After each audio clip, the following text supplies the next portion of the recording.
benn waxtu ci télévision Futurs Médias mbokk yi ñu ngi leen di nuyu di rafetlu seen ànd ak seen kóolute xibaaru diggu bëccëg géeg la ca gën a fës accident bu métti moo am ca route nationale numéro 1 ca dëkk bu ñu naan Diop Ndofène nekk ca commune bu Diouroup ca Fatick juróom-ñaari doomu aadama ñàkk ci seen bakkan ñett di ay tout tànk la waral boobile accident di woto bu mag bu yeboon ay nit moo tase ak woto bu ndaw ba jéye ja am daañu dem ca Fatick fekki fa Aminata Goudiaby démb lu bëri ci Sénégal ab taw wàcc na fi taw boobee nag askan wi ñu bëri doon ko xaar rawatina waa kaw gi foofee itam ci diwaanu Kédougou jëriñ bi ñu denk wàllum mbay mi lekk rek nee na taw beeg na muy wàccee faaw ñu gën a yokk jumtukaay yi foofee ca dëkk ba waaye itam xaali yoon fexe ba ndox mi jàllalu la yëpp doon lu baax ci askanu Kédougou ci diwaanu jam ñaajo kër ya ñu fa daaneloon at gannaaw bi ña ca lor loon taxaw ba tey di ñaaw lu ni mel ñoom nag sàkku nañ sax ñu daal di taxawal rek ab commission d'enquête foofee ca pencum ndawi réew ma la ñu bëgg rek mooy ñu fexe ba indi leen saafara ci jafe-jafe boobu nga xam ne ñu ngi koy dund beneen ponk mbokk yi muy club des investisseurs ngeen baal ma ay doomu Sénégal lañ ñoom nag taxawal nañ ab forum ndaje la nag moo xam ne dafa soxal lu jëm ci wàllum suqali koom ñoom nag xam ngeen ne lu jëm ci wàllum liggéey ak koom ca la ñuy yëngu ñu jël seeni naataango yu fekk baax yeneen réew ñoom ñëpp toog nañ ci lëlub ñaari fan fii ci Ndakaaru la woon ci teewaayu Aïssatou Paye tàggat yaram ak basketball sunu gaynde yi démb dañoo lajj ca Dakar Arena seen final la woon ci Afro basket diggante ak Nigéria ma leen dooroon 2017 ca final ca Mali moo leen dooraat score bi juróom fukki poñ la ci juróom fukk ak juróom daañu dalal ci biir xibaar yi Viendooy nekkoon international basket ñu waxtaane lool waaye itam waxtaane mondial bi sunu gaynde yu góoru basket yi dëkkmal fële ca Chine di ci yenn kaay Mamadou Mouhamed Ndiaye neen taaxir lu ma ñëw léegi ñu faram fàcce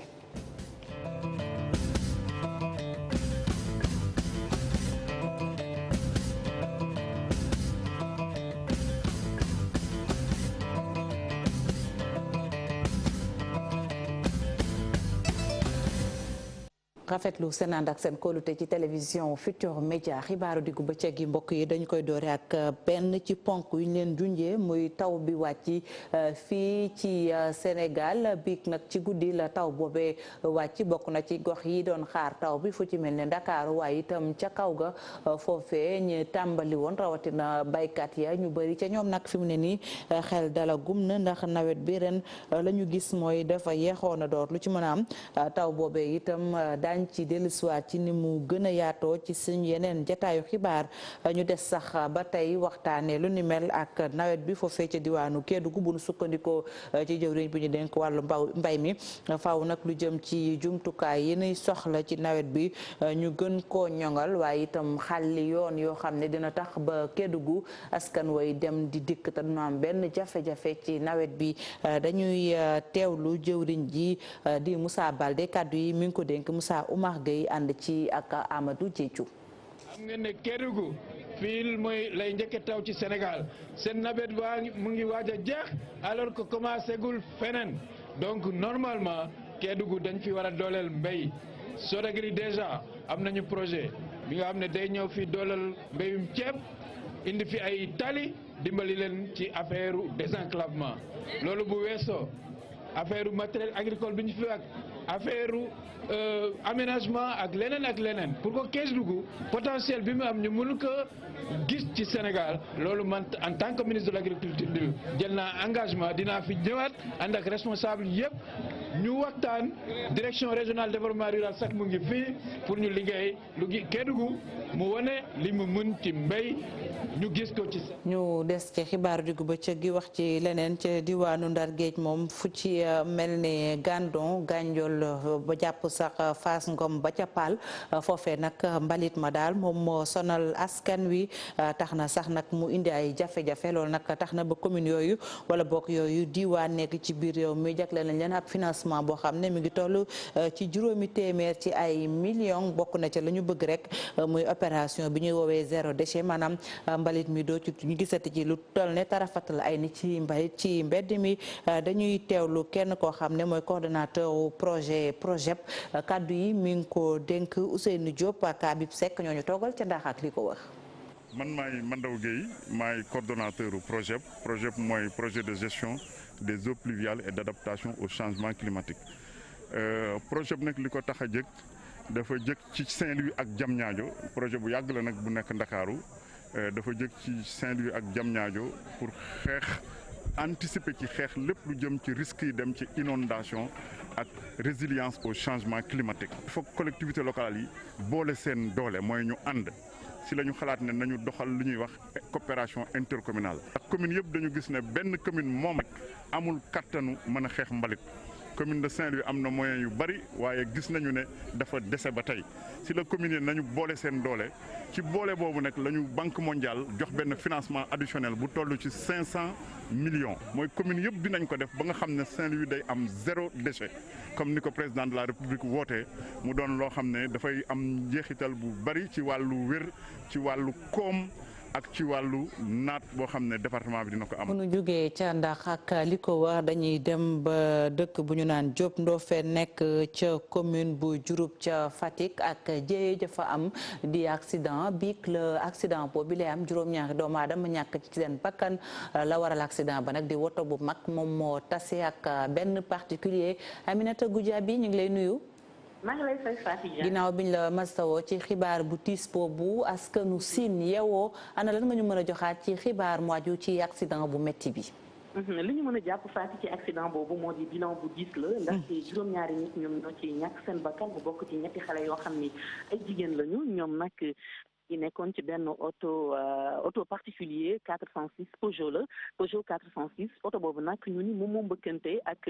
benn bus boo xam ne dafa yabee woon Dakar doon wutali Vélingara ñoom nag ñoo mbëkkante ca saa sa juróom-ñaari nit ñoo ñàkk ci seen bakkan ki nga xam ne moom moo doon dawal oto bi nag buñ sukkandikoo ci élément 32e compagnie bu sapeur pompier bu Fatick ne ñu daf ci jëlee ay gaañu-gaañu yu métti ba ñu évacué ko ci hôpital régional bu Fatick waaye nag li ñu jàpp mooy ci bus bi moom amu ci kenn koo xam loru na ci am na ay gaañu-gaañu wala yu ni mel ñi nga xam ne nag ñu loru ñëpp ci oto Peugeot 406 bi la ñu nekkoon ci oto bi nag ñu ni ci xayma juróom-ñett la ñu woon waaye juróom-ñaari ñoom ñoo ñàkk seen bakkan fàtte accident bi dafay fekk si rek ab accident boo xam ne amoon na samedi bi ñu génn ci booy génn commune bu Fatick di wutali Kaolack ñaari ndaw yu nekkoon ci benn moto góor ak jigéen ab oto 7 places boo xam ne oto de transport en commun 7 places ñoom itam moo leen bëkkoon ba ñu ñàkkoon seen bakkan ku jigéen ki moom te saasa la ñàkkoon bakkanam ku góor ki bi ñu ko évacué hôpital yàggul dara moom la mujj succombé maanaam ci la gaañoo mu di tali boo xam ne ay accident li ñu ko fay nemmeeku bëri na trop faat yi ñuy wax ne bii moom bilan bu diis la ndaxte juróom-ñaari nit yu ñàkk seen bakkan ci ab accident lu metti la ni nga ko waxee noonu la mi ngi amee ci route nationale numéro 1 bi ci booy toll ci village bi ñuy wax Kër Madické ab amoon la bu bokkee ci village bi ñuy wax Diop Ndofène nekkee ci commune bu Diouroup. Aminata Goudiaby ñu sant ko gërëm ko ci leeral yi mu ñu andil ci accident boobu am ci dëkk bu ñu naan Diop Ndofène ca Diouroup ca diwaanub Fatick ca Sine accident bi ni mu ko waxee juróom-ñaari doomu aadama ñoo ñàkk seen bakkan fi saasi kenn ki jële ci ay gaañu ñu wéyal ba tey xibaaru diggu bëccëg ak beneen ponk bu ñu leen junju foofee ca diwaanu Diamniadio moom askan wi lor woon ci ñi yëkkati woon seen i kër ne ñu at gannaaw ba tey gi faguñu bokk na ca la ko waral seen i ndàmpaay kenn joxu leen ko tax na ñuy sàkku sax ñi ibbi nag ab enquête foofee ca pencum ndawi réew ma ndax mbir mi mën a leer dañuy dem ca Diamniadio fekk fa Ousseynou Thiam ak Ahmadou Bamba Samb. gannaaw ba ñu tojoon seeni kër nag askan wa yeewoo ca Diamniadio Sud nag di wéy di fësal meram ba léegi ci seen janook taskatu xibaar yi gannaaw ba lii di préfet dàqee seen doxub ñaxtu bi ñu naroon a amal woowu askan nag ne jafe-jafe ma nga fa ba tey. suñu kër yi bañ ko tojee ba léegi tey la am at boobu ba léegi ñu ngi dund désarroi ñu ngi dund naqar ñu ngi dund borom kër ci mbedd ñu ngi koy dund yaakaar naa ne ku am sutura ci kër nga ko amee. bu fekkee nag ci mbedd nga nekk amatoo la gënal ñuy ñaan nag monsieur le président bi nga xamante ni bi mu ñëwee fii di tijji centre de formation bi dafa waxoon ne nañ bàyyi population bi ak seeni terrain ñun nag xaaruñu dara depuis jour ba mu waxee loolu ba léegi ñun dañoo continuer ca lañ nekkoon mooy tabax suñu ay kër. ñoom nag li ñu bëgg rek mooy ñu amal ab commission d'enquête parlementaire. 742 hectares. lañ bëggoon mu delloo ñu ko. ñuy ñaan tamit waa assemblée nationale jëmee ko ci président bi Moustapha Niasse mu woo Diop Sy ñu def ci enquête ndax yaakaar naa ne député li ko war mooy mu ñëw dimbali ay askanam mais yaakaar naa ne député warul ñëw fekk askanam ñu tabax seeni kër mu koy bombardé pour son propre intérêt loolu nag ñu ngi koy ñaawlu ba fu ñaawlu yem. mu doon mbir mu leen métti lool woowu askan di interpeller kii di njiit réew mi ndax ña ñu tojoon seen kër nag ñu mën leen a indi ndàmpaay waaye tamit hectares yi nga xam ne yi mi ngi ci ay loxoy promoteur ñu delloo ko lii di askanu Diamniadio. Ousseynou Thiam ñu sant ko gërëm ko wax ci leneen mbokk yi muy lu waaju nag ci yàqay panneau publicitaire foofee ca Grand Yoff kuréel gi lëkkale régie publicitaire yi ñoom nag fëgg nañu seen gémmiñ ñaawlu nu ni mel que jiite boobule kuréel sax ne dàqul ñu kalaame ana xam ndax xamaguñu fi mu ne nii ñen ñoo leen tooñ wala ñu def lu ni mel dañ ci ànd ak Mohamed Samba ak Diafara Ba. tey jii ci suba lañ ko yëgal ni panneau publicitaire ya ñu sampoon ca tali bu Grand Yoff dañu ko sempi ba sax am yu ci yàqu moom mii di jiite régie publicitaire yi nekk fii ci Sénégal di ñaawlu mbir mi. lañ ñu laaj jox nañ ko préfet vendredi décharge yaa ngi nii ma woon leen mooy maanaam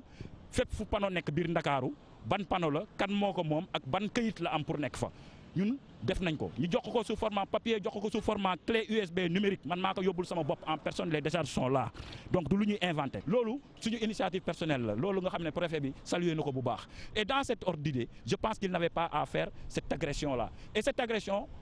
xamuñu fu mu jógee ba léegi mënuñu wax leen. moom mi xam-xamam màcc ci wàllu publicité dàqul sax ni dina topp ci wàllu yoon ñi def mbir bu ni mel. maintenant ñun lu ñuy def avec nos conseils juridiques mooy on va faire les constats de huissier on va attaquer la mairie de Grand Yoff en particulier ici pour ce cas précis on va attaquer la mairie de Fann.E pour ce qui s'agit de Fass Colobane foofu ñu déguerpir et Fass Colobane on va attaquer la mairie de Ouakam par rapport à l'ancienne piste parce que ñoom la ñu amal affaire ñoom après ñoom ñooy xool ak état bi ndax état bi def na yoon wala deful yoon parce que état bi. ñoom nag bu ñu sañoon nguuru Sénégal gën leen a boole bu baax a baax ci programme bi mu tëddal te moo di désencombrer Ndakaaru. Désencombrement c'est du ressort des mairies.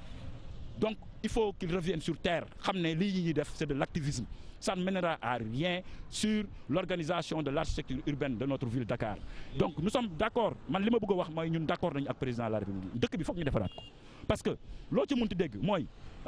am na ay ñoo xamante ñi ngi am ay panneaux publicitaires nekkuñu ay régie professionnelle ñun boolewu ñu leen seen biir te duñ leen ci boole. panneaux publicitaires yi nag dañ ko sempi te fekk ni boobu yëgaluñ ko seeni borom loole nag moo tax ñoom régie publicitaires yi dañu mer ba futu ci boobu jamono sax ñoom ñu ngi doon liggéey ak gouvernement bi ngir rek jëlee fi bépp yàqu-yàqu bu panneaux publicitaires yi di indi. Mohamed Samb ñu wax ci leneen muy Ablaye Badiane mi ñu faatoon nag ab naataangoom di doomu Guinée moo ko faat fenn ci ab restaurant nag fii ci Ndakaaru ñu ne nag ndem si yàlla si amoon na 20 fukki at ak juróom loolu nag mi ngi am ci guddik aser jàpp dibeer ñok nag ñi nga xam ne ñooy njaboot gi ñaawlu nañu lu ni mel naam sax nee ñu bu fekkee ne ki ko faat jamono ji yoon da ko teg loxo Cheikh Diop ak Diafara Ba dellu siwaat nañu ci mbir mi. Ablaye Badiane lay wuyoo ñu gën koo xam ci turu Ablaye Mané jëmm ji ngeen gis ci nataal bi dañ ko daal di boom ki def lu ni mel di ab naataangoom guinéen mi ngi ko def ci gaawu fukki fan ak juróom-ñaar jàpp dibeer fukki fan ak juróom-ñett ci weeru août. minuit laa génn fii sama kër dem foofu ci restaurant kii bi comment dirais-je place du souvenir bi.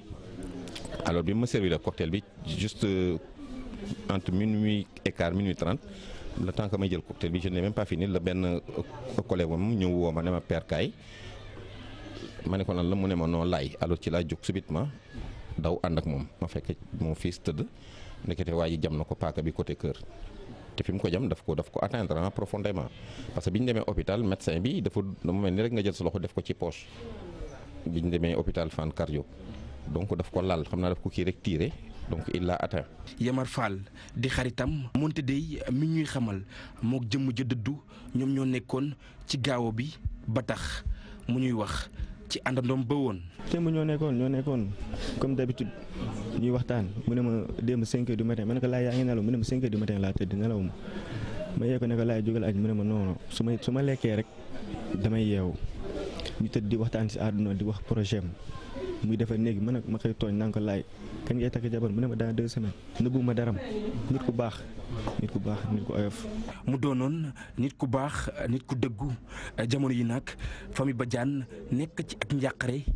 ba tax waajuram bu góor di xamle ni li mu bëgg moom moo di yoon daal di def liggéeyam ci wàllu wi. même bu ma ko poursuivre sax yoon war na ko mën a poursuivre donc surtout quand il s'agit de crime parce que bakken du lu ñuy fooyee quoi quand même. mu amoon ci lu tolloog 20 at ak juróom Ablaye daal di génn àdduna ci diggu dooleem moom mile daal di wéy ak ay projets yoo xamante ni du ko réaliser ba faaw. jamono yi nag li nga xam ne moom moo di corps bi mu ngi ci morgue bu hôpital Fann autopsie bi di wéy fii ki fan dinañ xam kañ la ñuy denc Ablaye Badiane. Cheikh Diop ñu wax ci leneen muy club des investisseurs te ay doomu Sénégal nag ñu yëngatu ci wàllum koom ak lu ni mel ñoom nag amal nañu ab forum di lël bu yaa ci wàllum koom ñoom nag ñi ngi ci woo seen ay naataango yu ñu bokkal liggéey bi ñu ne nag délégation la boo xam ne fukki investisseur ak ñeent di seen i naataango bawoo biti réew ñoom nag ñëw nañ ñu waxtaane lu jëm ci wàllum énergie waxtaane lu jëm ci wàllum mbay mi dem bi ak dikk bi jafe-jafe yi nga xamante ni si am nañ ko ak it ndaka la ñuy def rek ba gën a génn ci mbir mi ñu ne lu ci mën a am rek ñaari fan yooyee daañ ci waxtaan ñu wax ci beneen ponk muy tàggat yaram laata ñuy dalal gan gi làmb lañ koy dooree face à face bu mujj diggante Modou Lo Eumeu Sène télévision Futur Média moo leen ko doon baaxee ni ki démb Eumeu Sène nekkatul roi des arènes ki ko fuqati ci loxoom di Modou Lo moom Modou Lo nag ne fi mu ne nii ibbi na ay buntam ci mbër yu mu mën a taseel Eumeu Sène nag moom rëcc bu baax yenn ci loolu ñu naan erreur mu def ko ci jongante bi ba tax mu ñàkk boobu titram duñ ci sori Alhassane Ba dellu siwaat na ci xew-xew bi amoon bi ci télévision Futur Média. dugub bu am solo la duggee moom Eumeu Sène dugub fair play ginnaaw bi nga xamante ni nag ñëw na Modou jiitu ko ñaari mbëri nag daal di accoladante di woon public bi ne ginnaaw sport bi ay frère lañu ki nga xam ne moo nekkoon roi des arènes xamee erreur yi mu def mu jàpp ni erreur yooyu sax daanaka ñoo tax mu ñàkk combat bi. dama waroon daanu rek dama jàpp ni bon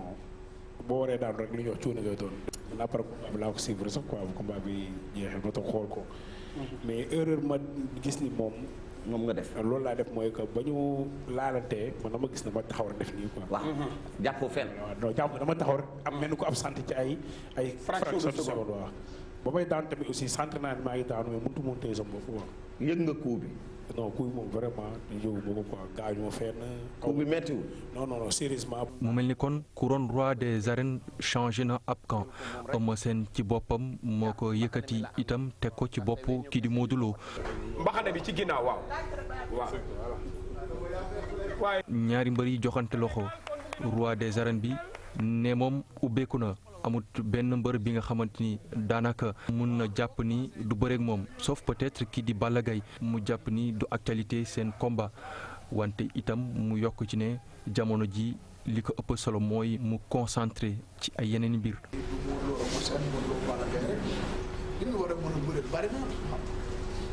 am na foo xam ne boo ko tollee koy bëri rek mën naa ne da nga koy may sens puisque yegg nga ci cappaandaw la koy mën na bëri rek may sens dañ ko tuddee comme ëpp dafa ma may sens. ku la fay yàgg Balla Gaye da ngay bëri. non loolu comme li ma lay wax du la actualité làmb jooju. ñaari mbër yi daal di félicité itam arbitre bi nga xam ne moo ñëwoon secourir kii di Eumeu Sène nga xam ne dafa kawoon ci combat bi ñu génn ñaar fukki fan ak juróom-ñett ci weeru juillet bi ñu génn ci loolu itam moom Eumeu Sène muy xamle ni reconnaître na kii di Modou Lo titram roi des arènes. buuru làmb ji ma nga yeewoo Parcelles Assainies ganuk xibaaru diggu ba ca gini leen ko waxe woon Vieux Ndoye lay wuyoo Vieux ñu ngi lay nuyu. maa ngi leen di fay mu ngoog muy gaynde ba tey ndax dafa bokkoon ci sunu équipe nationale bu basket ñu gën ko xam ci ancien international Vieux Ndoye ñu waxtaanee wala boog ñu tàmbali waxtaan bi afro basket bi jeex ni ki démb ci Ndakaaru Sénégal Nigéria ndaje moomu démb nan nga ko dundee stress bi bëri woon na de. waaw daanaka ni ko Sénégalais yi dundee rek parce que soo xoolee xam nga li ñuy wax tout le temps nee naa gars yi les faits nañ koy relater rek parce que soo xoolee bu baax Sénégalais yëpp dañu tiitoon ci Nigéria te am na lu tax parce que Nigéria boo xoolee seen équipe dañoo defaru dem wuti jiwaat yeneen joueuses yoo xam ne dañoo xarañ et puis durant Afrobasket bi yëpp wane nañ ko di jàpp ay équipe di leen dóor yu metti pratiquement Mali biñ Cameroun biñ doon wax favori lañ Nigéria da ko néewal doole dëgg ñu teg ci Mali tamit mu dóor ko 20 points d'écart donc final bi man tout le temps nit yi dañ ma doon woo naan ma waa vie ñun nan la ñu war a mën a def ba gagner Nigéria parce que ñun ñëpp dañ jàpp na ne Nigéria dañuy gagner mën na leen mais match de basket la ak ku mu mënti doon parce que xam nga ñoom lan moo leen caractériser Nigéria dañoo gëm seen bopp parce que tamit c'est normal États-Unis lañ juddoo la plupart des joueuses yi fa nekk yëpp États-Unis lañ juddoo moo tax mentalité américain moo nekk seen bopp moo tax gis nga bon déstabilisation bi public bi fii yu xoox yooyu da nga leen di gis xam na ne ñii dañoo décontracté wu dara sonalu leen mais ci biir match bi aussi la lépp di feeñee parce que bon dem nañ ba benn moment même demi-finale bi booy xool contre Mozambique bi ñu mënee 16 points d'écart Souleymane Ndéné Ndiaye ancien PM daf ma woo moo wax Mamadou Diop Decroix ñu ne ma waa vie 16 points yi mën na leen 16 points du dara ci match basket ci benn carton rek 16 points yooyu mën nañ ko jëli na gars yi te noonu la fa demee parce que xam nga nit da ngay am gëm-gëm te booy ñoom seen bopp xam nañ ne bu ñu defee li war mën nañ cee génn la preuve contre Mozambique ñëpp la plupart xalaatoon nañ ne match bi ñàkk nañ ko mais booy bi ñu dellu see wane xarañteef rayante nañ ba dem final justement démb ñoom dem nañ ba sax ba revenir au score ba mënewaat mais mujjee ba nañ leen mën kon peut-être Nigéria équipe bu mag la bu gëm seen bopp la mais ñun démb lan moo ñu manqué bon xam nga psychologiquement Nigéria équipe bu dëgër la seen bopp dañu dëgër bu fekkoon beneen équipe la bàyyi nañ Sénégal dox seen kaw mais Sénégal li mu dellu see ñëw ba tolloox ñoom waroon nañu mën a bàyyi mais bàyyiwuñu Nigéria continue di basket boo xoolee am na benn moment ay ñetti joueuses Nigéria def nañ 5 fautes amoon nañ yoon bi mais ci ay détails yu ndaw bal buy rëcc fii wala bal buy dal ci tànk xam nga yooyu ay affaire la yoo xam ne doo ko sóoraale wala nga am ñaari lancer franc raté benn bi wala nga am tir ouvert tamit raté ko xam nga yooyu dafay faral di am si match mais gëm naa ne fa ñu doon séntu final ba xale yi fekk ñu leen fa parce que ñu bari majorité bi dañ koy wax nag majorité bi dañ jàppoon ne Nigéria dañu naroon dóor te démb wax naa ko ci benn rajo de la place nee naa leen man jàpp ma ne défaite la parce que lii Nigéria am ci équipe boo xoolee ak équipe bu Sénégal y a même pas photo mais Sénégal fexe ba téye Nigéria ba ci dernière seconde yi la Nigéria di door a gagné Sénégal nga xam ne booy moom jàmbaar lañ def nañ li war pour mériter ñuy wax ci yaa ngi koy wax bari na ay faute ay perte de balle ay sànni ci tànk lancer franc yi ñu koy raté ak yooyu est-ce que du woon tamit pression jouée à domicile waaw xam nga yow ancien international nga yàgg nga sol maillot bi jouer à domicile aussi c'est pas facile hein waaw yow loolu en fait bu ma la bàyyee yow sax mën nga ci wax parce que même bu fekkee ne na basketoo tete mais jouer à domicile pression bi ci nekk des fois booy xool yenn bon pas bêtise du ma ko tuddee bêtise parce que day am ci match yenn erreur yeex yooyu da ngay xam ne lii c'est à cause de la pression te pression ni mu mel démb y en avait énormément mais comme que c'est arrivé aussi bon je ne dirais pas que ne mënuñ ko woon gérer pourtant ñi ngi ko doon gérer bi leen Nigéria yóbboo mënoon nañ bàyyi mais bàyyiwuñu dañu dellu si gëm ko ñëw ñi ngi ko doon gérer mais li ma lay wax rek lii ci mujjantel ga lan la ay perte de balle yu ndaw ay affaire yoo war a dugal nga xaw a ne nii sama loxo dafa tooy y a tellement de circonstances yoo xam ne munoo mere joueuse bi moo tax ma ne leen ak lu mënti am vraiment Nigéria gagné na mais man je pense que ne Sénégal defoon na li ko war. d'autant que 2017 c'est vrai que Mali la woon. Nigéria moo ñu dooroon ci score bu gënoon a bari. bi tey mu wàññeeku c'est vrai que indi nañu ay changements ñoom tamit beesal nañu mais kon jàpp nga ni tamit équipe nationale ba léegi bu basket ci soxna yi. équipe la bu dëgër bu jar a conserver. waaw parce que soo xoolee équipe bu Nigéria bu 2019 moo gën a baax bu 2017. te bi ñu jógee Bamako maa ngi fa woon seetaan naa final ba ñu jógee Bamako dañoo toog ci plateau TFM ma wax ko fa ma ne Nigéria bi leen Sénégal yóbbu dañ ne bërët Sénégal dox seen kaw yóbbu leen napp leen parce que ñoom seen bopp ñemewuñu woon Lions yi mais bi ñu leen yóbboo Nigéria dafa jëloon temps mort après bi ñu dellu see si lañ commencé doon dóore doon padde dama ko dénoncé parce que damay wax aussi li am. xam nga un arbitrage normal mën nañ d'accord mais ay affaires yoo xam ne dafa doon am mi ngi noonu bon jàll na mais bii moom. franchement ak lu mënti am. booy def nañ le job maintenant nag man j'aurais préféré. sérieusement li ma doon ñaan. mooy Sénégal gagné ko pour. ay Astou Traoré surtout maam Jojo parce que Astou génnam waroon na rafet gën a rafetee lii waaw ñu gis aussi Astou ak performance bu extraordinaire ci kan bi ci Afrobasket bi ñu baal ma Afrobasket bi aussi taxawaayu Astou Traoré faaw askan wi jàpp nañ ni ñëpp ne dañ ko war a rendre hommage ndax dafa def Afrobasket bi ñuy wax sans faute parce que xam nga man li may tàmm di wax nee naa leen man tout le temps du ma wax pour man bu may wax tout le temps damay wax pour ñeneen ñi. Astou mérité na décoration yi ñuy joxe li bi njiitu réew mi di faral di joxe ay chevalier de l'ordre national du Lion. parce que sérieusement li mu abattre pour le Sénégal li mu defal Sénégal. et puis mooy genre boo xam ne Astou bés bu arrêté carrière am. war na mën a ñibbisee le président de la République ne ko li nga jot a def pour Sénégal yëpp.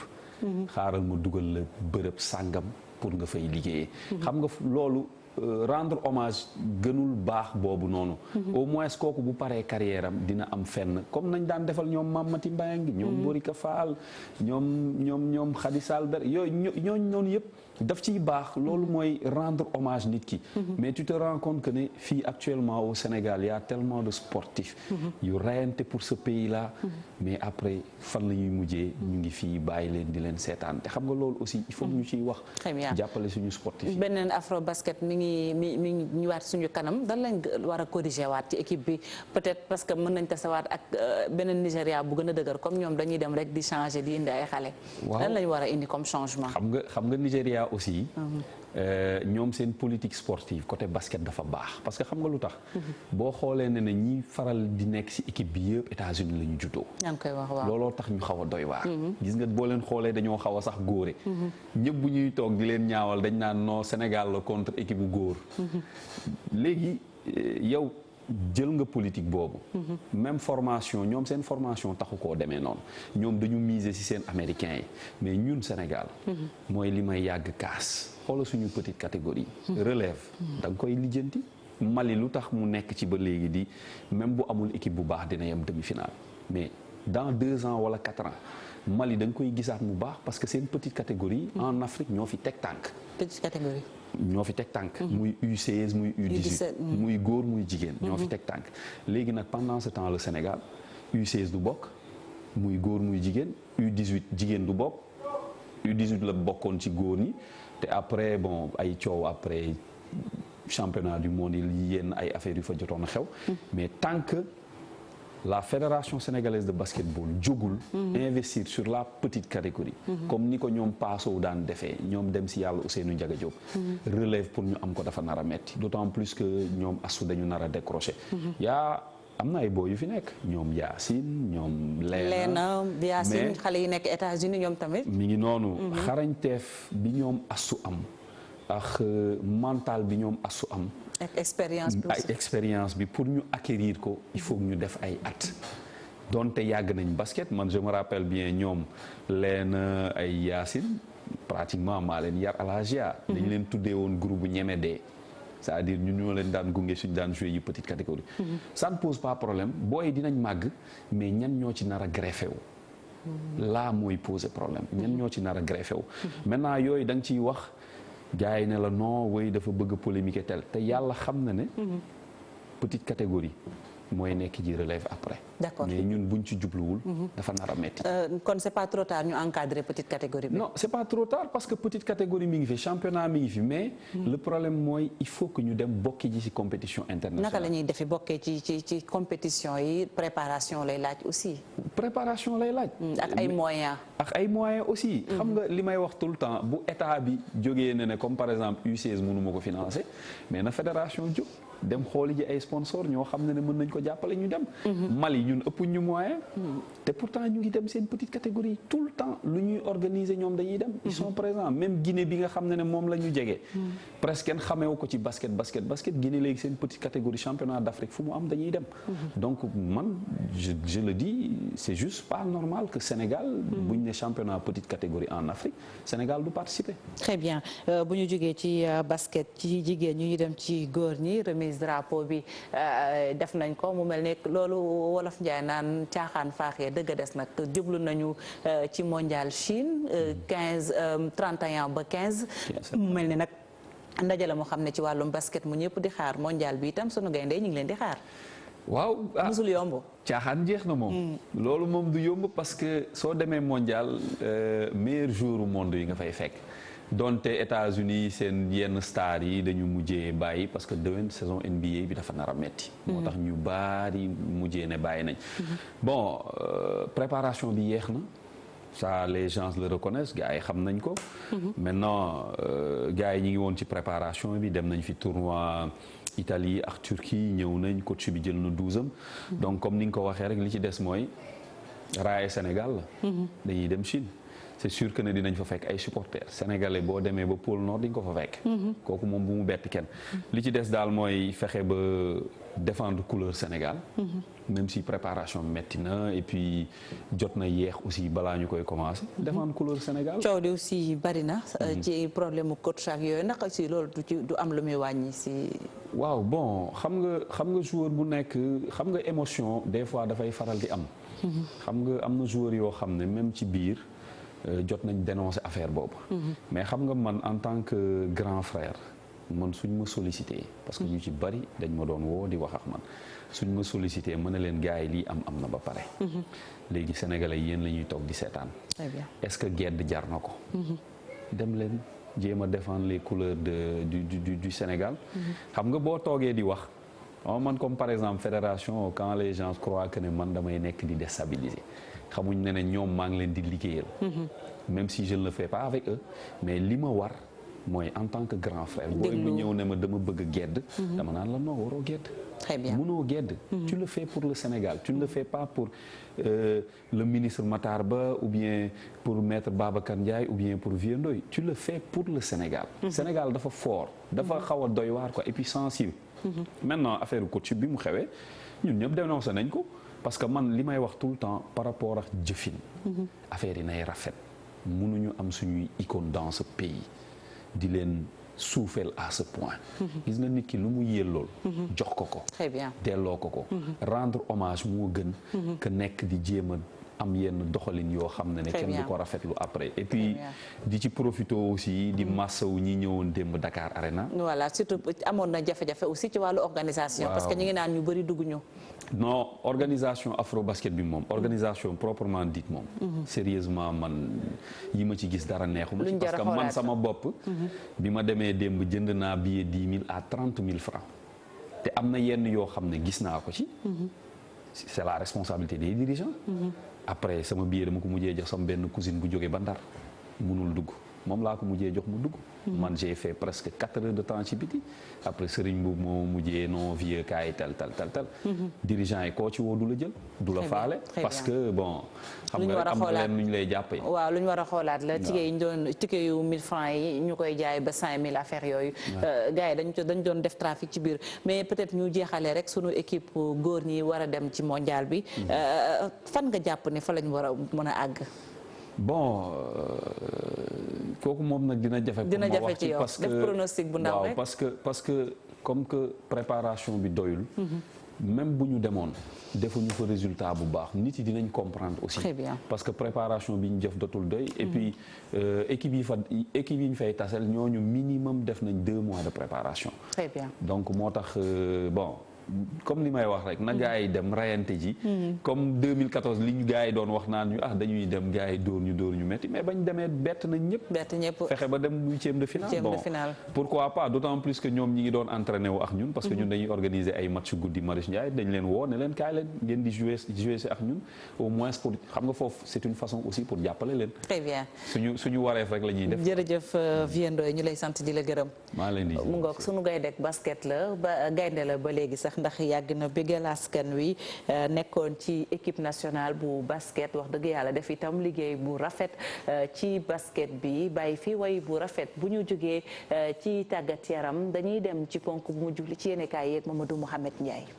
jërë ngeen jëf police Sénégal jamono ji dañoo mel ne ñu sël mu jëmale kaw ndax liñ leen di tudd ci njaaxum mi ngi bëgg a bari ubbi l'Observateur ma Fatim Mbaye benn bu lañ sela bu dëkk Thiès amoon fanweeri at ak juróom-ñaar dafa faatu guddik àjjuma jàpp samedi am na ñu ne benn policier bu ñu naan Maxa Diop ñu naan ko El Capo moo ko faat am ñu ne dafa accidenté faatu ab néewam l'Observateur nañu dinañu ko indi tey ji hôpital Dantec ngir def autopsie bi ak faatoom moom ma Fatim Mbaye journal bi mi ngi ñu wax ne yëngal na Thiès am na ñu dem police témoigné ne El Capo rayu ko faatu Bintu Thiam di tey ndem si yàlla ma Fatim mi ngi ñuy wax ci l'Observateur ne am na ñu fekk yëf yi ñu ko xamal ne ma Fatim Mbaye accidenté wul policier bii di Maxa Diop ñu naan ko El Capo moo ko dóor mool ci sikkim mu faatu Amar Mbaye di bàyyi ma Fatim Mbaye ne ñu ak lu mën a xew daal li ñu bëgg mooy enquête bi ñu jox ko waa gendarmerie ndax mënuñu cee tuumal waa police bu nuppi police bëgg def enquête bi Maxa Diop El Capo di alkaati bi ñu ciy tuumal l'Observateur wax nañu lu bari ci moom source waa moom it dollil ñu ci ne moom El Capo dafa mel ne gaañ ñi dañu ko yàgg enal mook doomam ju góor woyu yi yàgg nañ leen a fexel ni fukki fan ak benn ci weeru mai atum 2015 bëggoon nañoo rey doomam ju góor ca Thiès bés boobeet moom Maxa Diop ab otoom dañu ko caxat-caxatee yàqate ko ca Grand Dakar 2016 fekk nañu doom ju muy nelaw ñu sotti essence ci néeg bi ba mu tooy xepp taal ko 2017 it songoon nañ ko fi doon ko fi jéem a boom te bu ci nekk dañu naan ay jaaykati dorog ñoo ko doon jéem libération nañu El Capo mi ñuy ngawte ci dëkk bi ñoo ngi koy tooñ fekk jàmburub yàlla bu deful dara ñu di ko tuumal ak di ko jaaba jonge